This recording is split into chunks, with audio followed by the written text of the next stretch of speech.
Welcome to 3RR news. నేను సుధా. బులెటిన్ల ముందుగా headlines. CBI director నియామక కార్యక్రమంలో పాల్గొన్న ప్రధాని మంత్రి నరేంద్ర మోడీ, ప్రతిపక్ష నేత రాహుల్ గాంధీ, సుప్రీంకోర్టు ప్రధాన న్యాయమూర్తి సంజీవ్ ఖన్నా.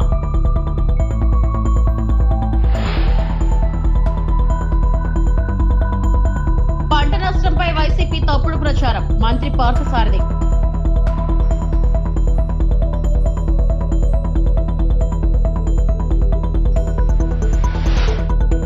పోలవరం ప్రాజెక్ట్ పర్యటనలో మంత్రి నిమ్మల రామానాయుడు.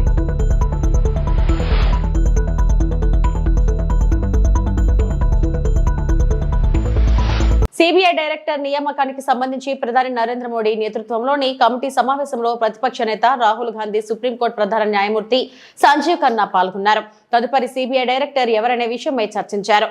అయితే ప్రస్తుత సిబిఐ డైరెక్టర్ ప్రవీణ్ సూద్ పదవి కాలాన్ని మరో ఏడాది పొడిగించాలని కేంద్రం భావిస్తున్నట్లు సమాచారం. ఈ ప్రతిపాదనకు రాహుల్ విముఖత చూపినట్లు తెలిసింది. 1986 బ్యాచ్ కర్ణాటక కేడర్ ఐపీఎస్ అధికారి ప్రవీణ్ సూద్ 2023 మేలో సిబిఐ డైరెక్టర్ గా బాధ్యతలు స్వీకరించగా ఆయన పదవి కాలం ఈ నెల 25న ముగియనుంది. గతంలో కర్ణాటక డీజీపీగా ఆయన పనిచేశారు. సిబిఐ డైరెక్టర్ ను ప్రధాని నేతృత్వంలో 3 సభ్యుల కమిటీ సిఫార్సు మేరకు నియమిస్తుంది.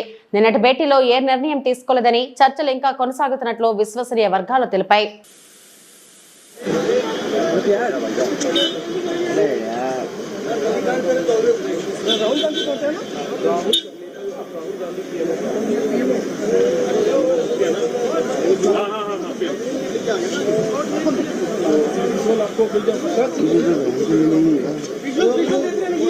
सर लाइव है ना? कैसे लाइव है?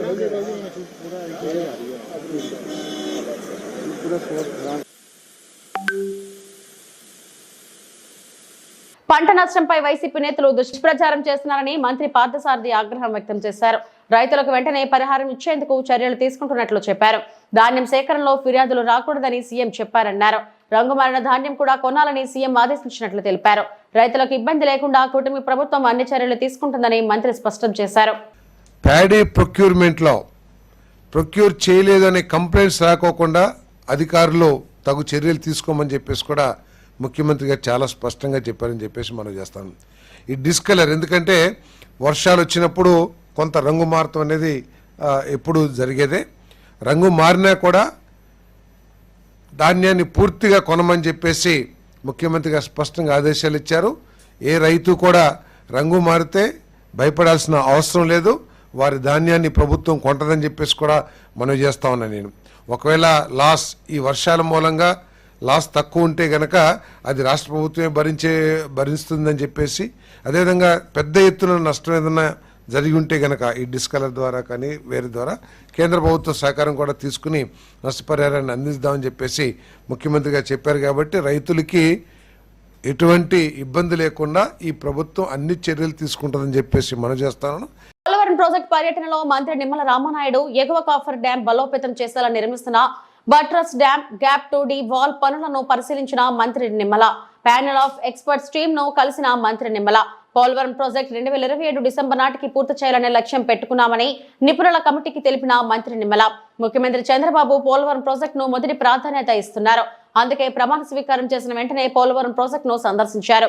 రాష్ట్ర అభివృద్ధి పోలవరం ప్రాజెక్టుపైనే ఆధారపడి ఉందని నిపుణులకు వివరించిన మంత్రి నిమ్మల, పోలవరం ప్రాజెక్టు నిర్మాణం పూర్తి అయితే గోదావరి జలాలు కరువు ప్రాంతాలైన ఉత్తరాంధ్ర, రాయలసీమకు తరలించడం సాధ్యమవుతుంది. ప్రధాని మోడీ, చంద్రబాబు లక్ష్యమైన నదుల అనుసంధానం పోలవరం ప్రాజెక్టుతో సాధ్యమవుతుందని అన్నారు. ఇప్పటికే గ్యాప్ 2లో డీవాల్ నిర్మాణం పనులు, బట్రస్ డ్యాం పనులు వేగంగా జరుగుతున్నాయి. గ్యాప్ 1, గ్యాప్ 2తో పాటు మిగిలిన పనులకు సంబంధించి డిజైన్స్ కు త్వరితగతిన అనుమతులు ఇస్తే అనుకున్న సమయానికి ప్రాజెక్టు పనులు పూర్తి చేయగలుగుతామని మంత్రి నిమ్మల నిపుణులకు వివరించారు. పత్రికేయ మిత్రులందరికీ కూడా నమస్కారాలు తెలియజేసుకుంటూ, అధికార మార్పిడి అనేది చంద్రబాబు నాయుడు గారితో అభివృద్ధి వైపు వెళ్తే, అధికార మార్పిడి అనేది జగన్మోహన్ రెడ్డి ద్వారా విధ్వంసం వైపు వెళ్ళినటువంటి పరిస్థితి. దానికి ఉదాహరణే మన పోలవరం ప్రాజెక్టు. 2021కి పూర్తవ్వాల్సినటువంటి పోలవరం ప్రాజెక్టు గత వైఎస్ఆర్సీపీ పాలన విధ్వంస ఫలితంగా ఆ రోజు ఉన్నటువంటి ముఖ్యమంత్రి కానీ, ఆ రోజునటువంటి ఇరిగేషన్ శాఖ మంత్రులే స్వయంగా చెప్పారు, పోలవరం ప్రాజెక్టు ఎప్పటికి పూర్తవుతుందో చెప్పలేమని చెప్పి పోలవరాన్ని ప్రశ్నార్థకం చేసినటువంటి పరిస్థితి గత పాలనలో మనందరం కూడా చూసినటువంటి స్థితి. 2021 జూన్ అన్నారు, 2021 డిసెంబర్ అన్నారు, 2022 జూన్ అన్నారు. మళ్ళీ ఇది పూర్తవుతుందో లేదో చెప్పలేమనేటువంటి స్థితికి పోలవరాన్ని నెట్టేశారని అంటే వాళ్ళ విధ్వంస పాలన ఏ రకంగా ధ్వంసం జరిగింది అనేది మనకు అర్థమవుతున్నటువంటి పరిస్థితి. మళ్ళీ ఈరోజు మీ అందరి ఆశీర్వాదంతో వచ్చినటువంటి తెలుగుదేశం, జనసేన, బీజేపీ, ఎన్డీఏ ప్రభుత్వ కూటమి నారా చంద్రబాబు నాయుడు గారి సారథ్యంలో ఈ పోలవరానికి అత్యంత ప్రాధాన్యత. ఎందుకంటే ఆ రోజు 14-19లో 72% పోలవరాన్ని పూర్తి చేసినటువంటి ముఖ్యమంత్రి చంద్రబాబు నాయుడు గారు మళ్ళీ ఈరోజు అధికారంలోకి వచ్చిన తర్వాత ఆయన ప్రమాణ స్వీకారం చేసినటువంటి తర్వాత మొదటి వారంలోనే మొదటి క్షేత్ర పర్యటన పోలవరం తీసుకున్నారనంటే దీని మీద ఆయనకున్నటువంటి ప్రాధాన్యత, ప్రత్యేకత ఏంటనేది మనందరికీ కూడా అర్థమవుతున్నటువంటి పరిస్థితి. అదేవిధంగా ఏదైతే ఈ యొక్క పోలవరానికి సంబంధించి మరి ఒక షెడ్యూల్ కూడా, ఎందుకంటే ఆయన ముఖ్యమంత్రిగా ప్రమాణ స్వీకారం చేసిన తర్వాత పోలవరం మీద 3 సార్లు ఆయన విజిట్ చేయడం క్షేత్రస్థాయిలో. మొదటిసారి పోలవరం ప్రాజెక్టు ఇక్కడ ఏ రకంగా విధ్వంసం అయిందో స్వయంగా ఆయనే గమనించడం జరిగింది. రెండవసారి వచ్చినప్పుడు ఒక షెడ్యూల్ని కూడా ఆయనే చాలా క్లియర్గా అనౌన్స్మెంట్ కూడా చేయడం చేసినటువంటి పరిస్థితి. మూడవసారి విజిట్ చేసినప్పుడు ఆ యొక్క షెడ్యూల్ ప్రకారం పనులన్నీ కూడా జరుగుతున్నాయా లేదని క్షేత్రస్థాయిలో పర్యటన చేసి ఇక్కడే రివ్యూస్ చేసి ఆ అధికారులకి, ఆ ఏజెన్సీలకి కూడా సూచనలు ఇచ్చినటువంటి పరిస్థితి కూడా మీ అందరికీ కూడా తెలుసున్నటువంటి విషయం. మరి ఇప్పుడు కూడా ఏదైతే ఈ యొక్క international panel experts, CWC, PPA, అఫ్రీ, అదేవిధంగా మన అధికారులు అందరూ కూడా ఒక 5 రోజులు నిన్న 4వ తేదీ నుంచి 8వ తేదీ వరకు కూడా ఈ పోలవరం ప్రాజెక్టు యొక్క ప్రోగ్రెస్, అదేవిధంగా పోలవరం ప్రాజెక్టు నిర్మాణంలో ఇంకా ఏవైతే డిజైన్స్ ఏవైతే ఉన్నాయో అవన్నీ కూడా అప్రూవల్ ఇచ్చేటువంటి విషయంలో కానీ అందులో కూడా పర్టికులర్గా గత 2 రోజుల నుంచి రాబోయే 3 రోజుల్లో కూడా ఇంకా డిజైన్స్ ఏవైతే పోలవరం ప్రాజెక్టుకి బ్యాలెన్స్ ఉన్నాయో వాటన్నిటి మీద కూడా నిర్ణయాలు తీసుకునేటువంటి అవకాశం ఉంది. అందులో పర్టికులర్గా ఇప్పుడు మనం చూస్తున్నాం ఏదైతే బట్రస్ డ్యామ్ అంటే ఎగువ కాపర్ డ్యాము మరి సీపేజ్ అవుతున్నటువంటి పరిస్థితుల్లో దాన్ని స్ట్రెంగ్తన్ చేయడానికి బట్రస్ డ్యామ్ పనులు ఏవైతే జరుగుతున్నాయో వాటిని కూడా ఈ బృందం మరి చూడడం జరిగింది. పనుల పట్ల కూడా సంతృప్తి కూడా వ్యక్తం చేయడం జరిగింది. ఈ మే లేదా జూన్ ఫస్ట్ వీక్ కల్లా ఆ బట్రస్ డ్యామ్ని పూర్తి చేసేటువంటి విధంగా కూడా మరి నిర్ణయం తీసుకోవడం కానీ, అదేవిధంగా ఏదైతే గ్యాప్ 1 మన షెడ్యూల్ ప్రకారం అది ఏప్రిల్లో ప్రారంభించుకుని రేపు 2026 ఫిబ్రవరి కల్లా గ్యాప్ 1కి సంబంధించినటువంటి ఈసీఆర్ఎఫ్ డ్యామ్ను పూర్తి చేయాలని ఏదైతే లక్ష్యం పెట్టుకున్నామో ఆ యొక్క గ్యాప్ 1కి సంబంధించి ఎవిట్మెంట్ డిజైన్, అదేవిధంగా ఆ గ్యాప్ 1 మెయిన్ డ్యామ్ డిజైన్స్ను కూడా మరి ఈ 4-5 రోజుల్లో ఈ యొక్క బృందం ఎవరైతే ఎక్స్పర్ట్స్ కమిటీ ఎవరైతే ఉన్నారో వాళ్ళు క్లియర్ చేసి ఇచ్చేటువంటి పరిస్థితి ఉంది.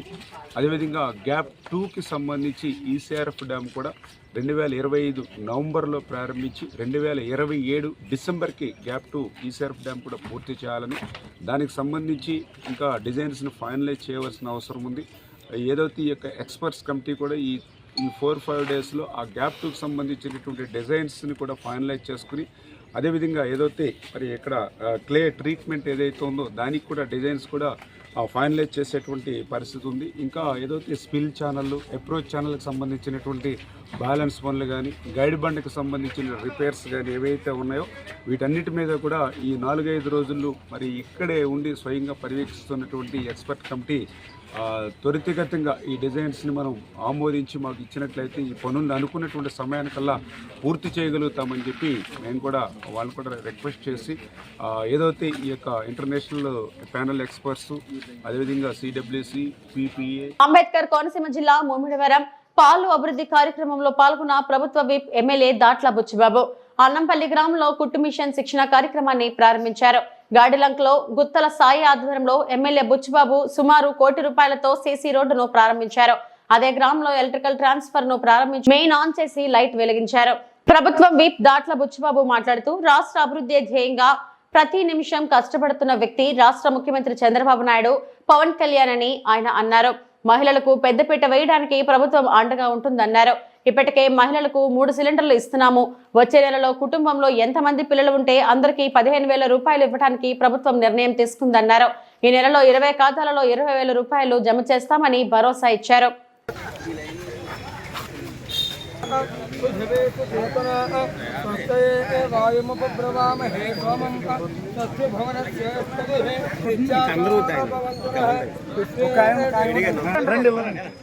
Okay sir okay Chandrababu Naidu గారు, పవన్ కళ్యాణ్ గారు కార్యక్రమం తీసుకున్నారు.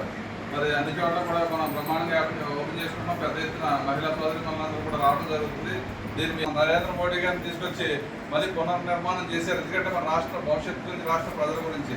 ఎందుకంటే పక్కన తెలంగాణకి హైదరాబాద్ సిటీ, మనకి ఏ సిటీ లేదు. అదేవిధంగా తమిళనాడు ఉందంటే తమిళనాడుకి ఏమో చెన్నై ఉంది, కర్ణాటక ఏమో బెంగళూరు. మళ్ళీ పునఃప్రారంభించి సుమారు 49,000 కోట్లు ఆ రోజు శంకుస్థాపన చేసి 2-3 సంవత్సరాల్లో మనందరికీ ఆర్థికమైన రాజధాని రావాలి. ఎందుకంటే ఇన్కమ్ సోర్స్ లేదు మన రాష్ట్రానికి. 11 లక్షల అప్పులు మిగిల్చారు కదా ప్రభుత్వం. దాని మీద ఆ అప్పులన్నీ తీర్చుకుంటూ ఇచ్చిన సంక్షేమ పథకాలు, ఆ రోజు పెన్షన్ ఇస్తాను 3,000 4,000 చేస్తాను చెప్పి అందరికీ పెన్షన్ ఉదయం 10 గంటలకల్లా మీ ఇంటికి వచ్చి ఏర్పాటు చేస్తున్నారు. అదేవిధంగా ఇంటింటికి 3 గ్యాస్ సిలిండర్లు ఇస్తాము, అవి కూడా ఇవ్వడం జరిగింది. రేపు పిల్లలందరికీ కూడా ఎంతమంది చదువుకుంటే అంతమందికి 15,000 రూపాయలు ఇస్తాము. అది కూడా రేపు స్కూల్ తెరిచే ముందు అంతర్గతాల్లో వేయడానికి ప్రభుత్వం నిర్ణయం తీసుకుంది. అదేవిధంగా రైతులందరికీ కూడా ఆ రోజు 10,000 20,000 ఇస్తాము. అది కూడా ఈ మే నెలలోనే ప్రతి ఖాతాల్లో, రైతు ఖాతాల్లో 20,000 రూపాయలు జమ చేయడం జరుగుతుంది. ఎందుకంటే రాష్ట్ర ప్రభుత్వం ఎన్ని ఇబ్బందులు ఉన్నా ఒక పక్క పెన్షన్లో జీతాలు ఇచ్చుకుంటూ సమర్థవంతంగా అభివృద్ధి సంక్షేమాన్ని చేసుకుంటూ వెళ్తారు. నోట్ల కట్టలతో దొరికిపోయిన దొంగను దొంగే అంటారు. దొంగను దొంగలాగే చూస్తారు రేవంత్ రెడ్డి అని బీఆర్ఎస్ వర్కింగ్ ప్రెసిడెంట్ కేటీఆర్ ధ్వజమెత్తారు. ఎంతో మంది త్యాగాల ఫలితంగా సాధించుకున్న తెలంగాణ రాష్ట్రాన్ని అవమానపరిచేలా మాట్లాడిన రేవంత్ రెడ్డి వ్యాఖ్యలపై BRS working president KTR Telangana Bhavan లో మీడియాతో మాట్లాడారు. చెప్పాలనుకుంటాను, ఎక్కడ పోయినా దొంగలాగా చూస్తున్నారు అంటున్నాడు ముఖ్యమంత్రి. మరి దొంగను దొంగలెక్క కాకపోతే ఎట్లా చూస్తారు? దొంగను దొంగలెక్కనే చూస్తారు. నోట్ల కట్టలతో దొరికిపోయిన దొంగను ఖచ్చితంగా దొంగనే అంటారు, దొంగనే చూస్తారు. ఒక విశ్వసనీయత లేని ఓటుకు నోటు దొంగను కాంగ్రెస్ అనే ఒక ఎర్రి పార్టీ గుడ్డిగా నమ్మి సీఎం చేసింది. కానీ ఖచ్చితంగా దేశంలో మిగతా వాళ్ళు మాత్రం నమ్ముతలేరు. మోసగాళ్లను దొంగలను దొంగలే అంటారు ముఖ్యమంత్రి గారు. ఖచ్చితంగా అది ఈరోజు కాదు, చివరి రోజు దాకా కూడా నీ పరిస్థితి అదే ఉంటుంది, యాద పెట్టుకోని చెప్తున్నా. తప్పు చేసింది దొంగ చేతికి తాళాలు ఇచ్చి కాంగ్రెస్ పార్టీ, రాహుల్ గాంధీ గారు. ఈరోజు మే 6, 2025 నేను మీ అందరు గుర్తు చేస్తున్నా. సరిగ్గా 3 సంవత్సరాల కిందట ఇదే రోజు మే 6, 2022 నాడు రాహుల్ గాంధీ గారు వరంగల్కి వచ్చినారు. రైతు డిక్లరేషన్ అనే పేరిట ఆ రోజు రాహుల్ గాంధీ గారు చెప్పిన మాటలు 2 లక్షల రుణమాఫీ చేస్తామని, అట్లాగే రైతు భరోసా 15,000కు పెంచుతామని, అట్లాగే కౌలు రైతులకు రైతు బంధు ఇస్తామని, అట్లాగే రైతు కూలీలకు న్యాయం చేస్తామని వ్యవసాయ డిక్లరేషన్లో చెప్పి 3 సంవత్సరాలు దాటింది రాహుల్ గాంధీ గారు. అందుకే నేను అంటున్నా, తప్పు చేసింది రాహుల్ గాంధీ, తప్పు చేసింది ఏఐసిసి. దొంగ చేతికి తాళం ఇచ్చి ఇవాళ తెలంగాణ చేతికి చిప్పవచ్చే పరిస్థితి చేసింది ఖచ్చితంగా ఆల్ ఇండియా కాంగ్రెస్ కమిటీ, ముఖ్యంగా దానికి బాధ్యుడు లీడర్ ఆఫ్ ఆపోజిషన్గా ఉన్న రాహుల్ గాంధీ గారు అని చెప్పి నేను చెప్తా ఉన్నాను. అట్లాగే ఇవాళ ఎందుకు ఈ మాటలు, ఎందుకు ఈ ఫ్రస్ట్రేషన్ అని చెప్పి ఇప్పుడు కొంతమంది మిత్రులు వారితో కలిసి మేము వస్తున్నప్పుడు ఇక్కడికి కమలాకర్ గారు, నేను మాట్లాడుకుంటూ వచ్చినాం, వెంకటరమణారెడ్డి గారు, అట్లాగే మా ప్రశాంత్ రెడ్డి గారు మాట్లాడుకుంటూ వస్తుంటే వారందరూ అన్నది మాట ఒకటే, అధికారంలోకి వస్తామని వాళ్ళు అనుకోలేదు, అడ్డగోలుగా హామీలు ఇచ్చిండ్రు, నోటికొచ్చిన చెత్తవాగుడంతా వాగినరు, ఎవరేం చెప్తుంది రాసుకుంటా వేయినరు, మేనిఫెస్టో అనుకుంటా. ఇవాళ ఏం చేయాలనో తెలుస్తలేదు, వచ్చినాక మొత్తం నాశనం చేసిండ్రు. అట్లాంటి పరిస్థితి వచ్చింది కాబట్టి ఇవాళ కేవలం తప్పించుకోవడానికి, కేవలం ప్రజలను ఇక మాతో కాదు తప్పించుకోవడానికి మార్గాలు వెతుకుతూ, దొంగతనం చేసినాక దొంగ పారిపోయేటప్పుడు ఎట్లయితే మార్గాలు వెతుకుతాడో ఆ పద్ధతుల్లో రేవంత్ రెడ్డి గారు ఇవాళ మాట్లాడుతున్నట్టుగా ఆయన ఫ్రస్ట్రేషన్ చూస్తుంటే కనబడతా ఉన్నది. 4 కోట్లతో అభివృద్ధి పనులకు శ్రీకారం. ఎమ్మెల్యే డాక్టర్ పార్థసారథి కర్నూలు జిల్లా అదోని మండల పరిధిలోని పెద్ద పెండేకెల్ గ్రామం నుండి సుమారుగా 4 కిలోమీటర్ల మేర 4 కోట్ల నిధులతో నూతన బీటీ రోడ్ అభివృద్ధి పనులను భూమి పూజ చేసి ప్రారంభించిన అదోని ఎమ్మెల్యే డాక్టర్ పార్థసారథి చేశారు. ఈ సందర్భంగా ఎమ్మెల్యే డాక్టర్ పార్థసారథి మాట్లాడుతూ, ఇవాళ ఈ రోడ్డు వేయటం ద్వారా 4-5 గ్రామాల ప్రజలకు నేరుగా కర్నూలు జిల్లా కేంద్రానికి వెళ్లే సదుపాయం ఏర్పాటవుతుంది. ఈ రోడ్డు మీద వెళ్తే కర్నూలు దూరం కాస్త తగ్గి ప్రజలకు ఉపయోగకరంగా ఉంటుందని తెలియజేశారు. ఈరోజు ఆదోనిలో మరొక అభివృద్ధి పనికి శంకుస్థాపన చేయడం జరిగింది. పెద్దపెండేకల్ నుంచి వెళ్తున్నటువంటి మట్టి రోడ్డుని తార్ రోడ్డుగా మార్చే కార్యక్రమం. సుమారుగా 4 కిలోమీటర్లకు సంబంధించినటువంటి మట్టి రోడ్డును తార్ రోడ్డుగా మార్చడం. సాధారణంగా మన డివిజన్లో ఇక్కడ మన 3 నియోజకవర్గాల్లో ఎక్కడా కూడా మట్టి రోడ్డు ఉంటే మట్టి రోడ్డు వేస్తారు, తార్ రోడ్డు ఉంటే తార్ రోడ్డు రిపీట్ చేస్తారే కానీ మట్టి రోడ్డుని తార్ రోడ్డుగా మార్చే పరిస్థితిలో మొట్టమొదటిసారి ఈ రోడ్డు వేస్తా ఉన్నాం. ఎందుకు ఈ రోడ్డే ఎంచుకున్నాము అన్న విషయాన్ని కూడా, ఇది ఎప్పట్లోనే శాంక్షన్ అయిన రోడ్డే. ఎందుకు దీన్నే ఎంచుకున్నాము అంటే దీనివల్ల ఏంటంటే పెద్ద పెండేకలు కానీ, చిన్న పెండేకలు కానీ, నెట్టేకలు కానీ, సాంబగలు కానీ, లేదా చిన్న చిన్న ఊర్లు ఈ చుట్టుపక్కల ఏవైతే ఉన్నాయో వాళ్ళు కర్నూలుకి వెళ్లాల్సిన సందర్భంలో ఎక్కడ వాడు హాస్పిటల్కి వెళ్ళాలా, లేకపోతే మన వ్యవసాయపు వస్తువులు తీసుకెళ్లాలా, పైరు తీసుకెళ్లాలా, వెహికల్స్ పోవాలా, మనుషులు వచ్చిపోతూ ఉండాలా. పోవాలంటే కర్నూలుకు పోవాలంటే 110 కిలోమీటర్లు దాటి పోవాల్సిన, అంటే ఆదోనికి రావాలా, ఆదోని నుంచి మళ్ళీ మెయిన్ రోడ్ ఎక్కిపోవాలి. ఇది చాలా భారమైన పని. అందువల్ల మనము దీని ద్వారా నేరుగా ఇప్పుడు కర్నూలుకు యాక్టివిటీ పెరుగుతుంది, కర్నూలుకు మంచి రోడ్డు వచ్చేస్తుంది. అందువల్ల ఈ గ్రామ ప్రజలు నేరుగా మెయిన్ రోడ్డు ఎక్కడానికి వీలుగా ఉపయోగించుకునేదాగా ఈ 4 కిలోమీటర్ రోడ్డుని మనం పూర్తి చేయాలని శాంక్షన్ జరిగింది. అలాగే దీనికి సుమారుగా 4 కోట్ల రూపాయలు ఖర్చు పెడతా ఉన్నాం. ఈ గ్రామాల కనెక్టివిటీ అన్నది చాలా కీలకమైన అంశంగా మేము తీసుకుంటా ఉన్నాం. అందరూ ఇప్పుడు ప్రభుత్వం మనకు తెలుసు, గత 5 సంవత్సరాల వైఎస్ఆర్సీపీ పాలనలో ఆర్థిక పరిస్థితి చితికిపోయినప్పటికీ కూడా ఏదో ఒక పథకం ద్వారా ఆదోనికి నిధులు తీసుకొచ్చే ప్రయత్నం చేస్తా ఉన్నాం. కొన్ని ఈ పథకంలో వస్తాయి, కొన్ని మరో పథకంలో వస్తాయి, ఇంకొన్ని మరో యాక్టివిటీలో వస్తాయి. ఎక్కడో చోట అభివృద్ధి ఆగకుండా మూలకు కూడా కొంతమంది చెప్తారు ఆదోన్లో మెయిన్ రోడ్డు ఇంకా వేయలేదండి అంటారు. ఒక మెయిన్ రోడ్డు టౌన్లో వాళ్ళకు పరిమితం అవుతుంది, టౌన్లో వాళ్ళకు అవసరం, అది చేస్తాం, 100% చేయాల్సిందే. టౌన్ అభివృద్ధి చేయడం ఎంత ముఖ్యమో గ్రామాలకు ఉన్నటువంటి మన కనెక్టివిటీ రోడ్లు అంటాం మనం. అంటే ఒక గ్రామం నుంచి మండలానికి, గ్రామం నుంచి ఆదోనికి, గ్రామం నుంచి మెయిన్ రోడ్డు కర్నూలుకి వెళ్ళే రోడ్లని అభివృద్ధి చేసుకుంటే గ్రామీణ ప్రాంతంలో ఉన్న ప్రజలకి ఎంతో ఉపయోగం జరుగుతుందని సైమల్టేనియస్ అన్నీ ఒకసారిగా అభివృద్ధి చెందాలి. టౌన్ ఒకవైపున అభివృద్ధి చెందాలి, పల్లెటూర్లు కూడా సైమల్టేనియస్గా అభివృద్ధి చెందితేనే నియోజకవర్గం మొత్తం అభివృద్ధి చెందుతుందన్న విషయాన్ని మీ ద్వారా నేను తెలియజేసుకుంటా ఉన్నాను. పనులు మొదలైనవి. 1 సంవత్సరంలో మేము చేసిన పనులన్నింటినీ కూడా ఒకటొకటిగా మేము ముందు పెడతా ఉన్నాం. రాబోయే రోజుల్లో ఇప్పుడిప్పుడే కొంత స్థిరపడుతున్నాం కూడా. కాబట్టి రాబోయే రోజుల్లో మరిన్ని అభివృద్ధి పనులు మొదలుపెట్టి ఆదోని ప్రజలకు అంకితం చేస్తాం. కుప్పం తహసీల్దార్ చిట్టుబాబును కుప్పం మున్సిపల్ చైర్మన్ సెలవరాజ్ సోమవారం మర్యాదపూర్వకంగా కలిశారు. ఈ సందర్భంగా పలు అంశాలపై తహసీల్దార్ చిట్టుబాబుతో సమీక్షించారు. వన్యకుల క్షత్రియ భవన నిర్మాణాన్ని త్వరితగతిన పూర్తి చేసి వినియోగంలోకి తీసుకురావాలని తహసీల్దార్ కు వినతి పత్రాన్ని అందజేశారు. ఈ కార్యక్రమంలో వన్యకుల క్షత్రియ రాష్ట్ర డైరెక్టర్ వేణు, పార్లమెంట్ అధికార ప్రతినిధి అశోక్, మాజీ ఎంపీటీసీ కృష్ణమూర్తి, ప్రకాష్, సుధాకర్ మరియు తదితరులు పాల్గొన్నారు.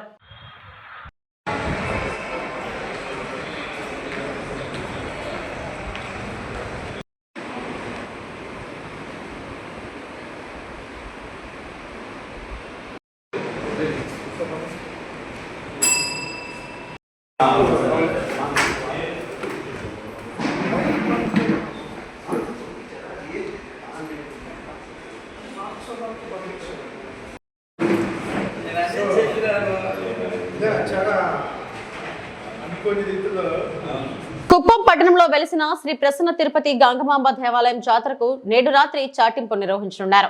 ఈ సందర్భంగా తిరుపతి గంగమ్మ ఆలయంలో అమ్మవారికి ప్రత్యేక పూజలు చేసి అంకురార్పణ, పెద్ద బావి వద్ద పూజ, ధ్వజారోహణం కార్యక్రమాన్ని శాస్త్రోక్తంగా నిర్వహించారు. పెద్ద సంఖ్యలో భక్తులు తరలివచ్చి అమ్మవారిని దర్శించుకుంటున్నారు.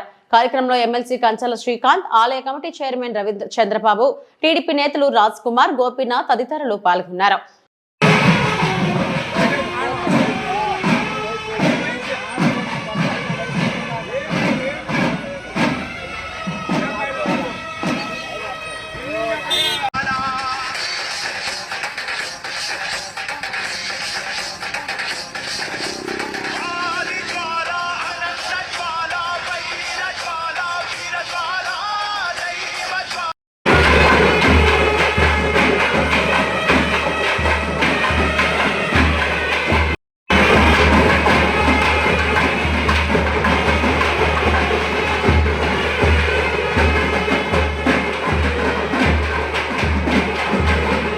పశ్చిమ గోదావరి జిల్లా నర్సాపురం మండలం మల్లవరం లంక గ్రామంలో త్రాగునీటి సమస్యను పరిష్కరించాలంటూ సిపిఎం ఆధ్వర్యంలో మహిళలు ఖాళీ బిందెలతో గ్రామ సచివాలయం వద్ద నిరసన తెలిపారు.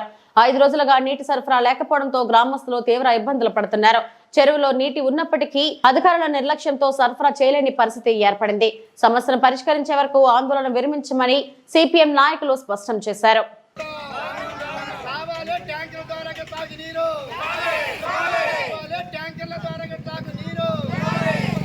వెంటనే రావాలి, అధికారులు వెంటనే ఇవ్వాలి, ట్యాంకర్ల ద్వారా తాగి నీరు ఇవ్వాలి, ట్యాంకర్ల ద్వారా తాగి నీరు.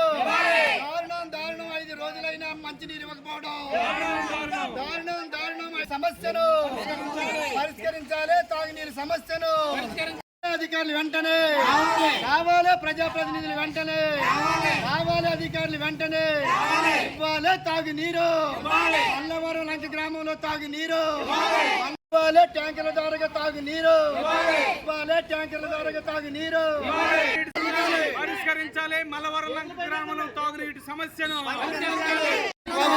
పరిష్కరించాలి, మంచినీటి సమస్యను ఇవ్వాలి, ట్యాంకర్ల ద్వారా మంచినీళ్లు ఇవ్వాలి, ట్యాంకర్ల ద్వారా మంచినీళ్లు.